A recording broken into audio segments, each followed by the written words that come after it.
It has been a horrendous weekend of bomb attacks, gunshot killings and riots in Nigeria's northern region, particularly in the eastern part of the region. Just as Nigerians moaned over the riot in Kaduna that left 2 people dead, news of violence in Borno State hit the headlines.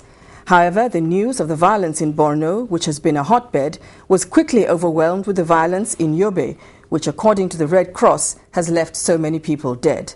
Our next report takes us back to Damaturu, the Yobe state capital, the scene of the latest mayhem in Nigeria's northern region.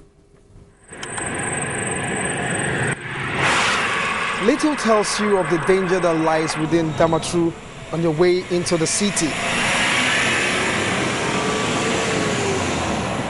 The reality, however, hits you hard in the city proper.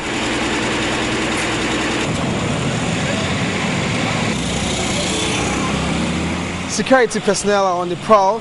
Adrenaline pumps hard as they try to separate bombers from innocent and law-abiding citizens. The range of damage is extensive. Charred remains of what used to be functional vehicles are strewn all across Damaturu. The attack started barely after the Asr prayer, sometimes around 5 o'clock, and there was this pandemonium. There was mad rush everywhere in town. People were trying to get back to their homes, escaping from the crossfire that was happening. The security operatives here are understandably tensed. They have been on the receiving end themselves. Here is a sad twist of irony. An anti-bomb squad vehicle is a victim of the bomb attacks.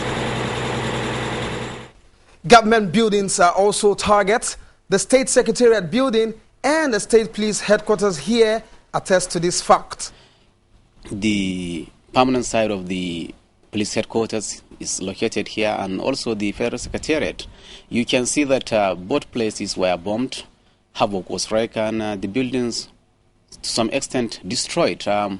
There were also dead bodies in the morning when we woke up to see people lying beside their cars. And very ugly situation, one can say. The hospitals are also working overtime.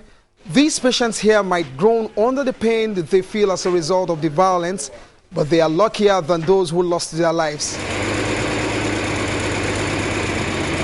As these burnt vehicles are evacuated from the streets, the shell-shocked residents of Yobe State are hoping that the entire threat is taken care of by the government.